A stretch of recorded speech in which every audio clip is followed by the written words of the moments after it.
Shalom, salam sejahtera bagi kita semua. Pada kesempatan ini kita akan belajar bersama, yaitu tentang pelajaran pendidikan agama Katolik dan budi pekerti kelas 4. Tema kita kali ini yaitu tentang mujizat Yesus bersama saya, Ibu Yuliati Sae. Nah, adapun tujuan dari pembelajaran kita hari ini yaitu yang pertama, memahami bahwa Yesus melakukan mujizat sebagai tanda kuasa dan kasih-Nya. Yang kedua, mengidentifikasi beberapa mujizat yang dilakukan oleh Yesus. Yang ketiga, menumbuhkan iman kepada Yesus melalui kisah mujizatnya. Baik, saya akan memberikan pengantar singkat. Mujizat-mujizat Yesus adalah tanda kehadiran dan kuasa Allah di dunia. Yesus melakukan berbagai mujizat sebagai bukti kasih-Nya untuk menolong orang yang menderita dan menunjukkan bahwa kerajaan Allah telah datang. Mujizat-mujizat ini mencakup penyembuhan orang sakit, pengusiran roh jahat, membangkitkan orang mati, serta mengendalikan alam. Melalui mujizat, Yesus menunjukkan bahwa Ia adalah Anak Allah yang berkuasa atas segala sesuatu. Adapun beberapa mujizat Yesus, yang pertama, mujizat mengubah air menjadi anggur. Ini terdapat di dalam Injil Yohanes bab 2 ayat 1-14. Yesus mengubah air menjadi anggur dalam pesta pernikahan di Kana. Ini menunjukkan bahwa Yesus memiliki kuasa atas alam dan peduli terhadap kebahagiaan manusia. Nah, mujizat Yesus mengubah air menjadi anggur merupakan mujizat Yesus yang pertama yang Ia lakukan di dunia ini. Mujizat ini Ia lakukan atas permintaan ibunya Maria ketika pada pesta pernikahan di Kana, tuan rumah kekurangan anggur. Disitulah Yesus melakukan mujizat yang pertama. Yang kedua yaitu mujizat memberi makan 5.000 orang. Ini terdapat di dalam Matius bab 14 ayat 13-21. Yesus menggandakan 5 roti dan 2 ikan untuk memberi makan ribuan orang. Ini menunjukkan bahwa Tuhan menyediakan kebutuhan umat-Nya.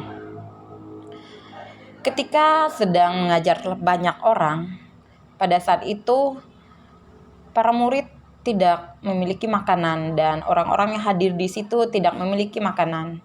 Tetapi ada seorang anak kecil membawa 5 roti dan 2 ikan yang ia serahkan kepada Yesus untuk digandakan, dan Yesus pun memberi berkat dan memohon pada Tuhan, dan terjadilah mujizat. Terjadi mujizat roti berlimpah ruah sehingga dapat mencukupi kebutuhan makan 5.000 orang. Sehingga terjadi masih ada sisa dari makanan yang telah diberikan oleh Yesus. Kemudian mujizat menenangkan badai. Ini terdapat di dalam Markus bab 4 ayat 35-41. Ketika itu Yesus bersama murid-muridnya sedang mengarungi danau. Terjadilah angin ribut, angin kencang. Yesus meredakan angin. Pada saat itu, Yesus sedang tidur di buritan dan para murid-Nya merasa ketakutan dan khawatir, maka mereka membangunkan Yesus. Lalu Yesus meredakan angin ribut di laut, menunjukkan bahwa Yesus mempunyai kuasa terhadap alam. Yesus meredakan angin ribut. Kemudian mujizat menyembuhkan orang buta terdapat dalam Markus bab 10 ayat 46-52. Yesus menyembuhkan Bartimeus yang buta karena imannya terhadap Yesus. Ini menunjukkan belas kasih Tuhan dan pentingnya iman seseorang. Di dalam terjadinya sebuah mujizat diperlukan sebuah iman. Bartimeus percaya kepada Yesus bahwa ia dapat disembuhkan. Oleh imannya, ia mendapat mujizat dari Yesus dan ia disembuhkan serta dapat melihat. Kemudian mujizat membangkitkan Lazarus yang mati. Ini terdapat dalam Yohanes bab 11 ayat 1-44. Yesus membangkitkan Lazarus dari kematian. Ini membuktikan bahwa ia memiliki kuasa atas kehidupan dan kematian. Di sini kita dapat menyadari bahwa dengan membangkitkan Lazarus, Yesus ingin menunjukkan bahwa ia mempunyai kuasa atas hidup manusia. Membangkitkan Lazarus merupakan bukti konkret bahwa Yesus memiliki kuasa atas hidup manusia.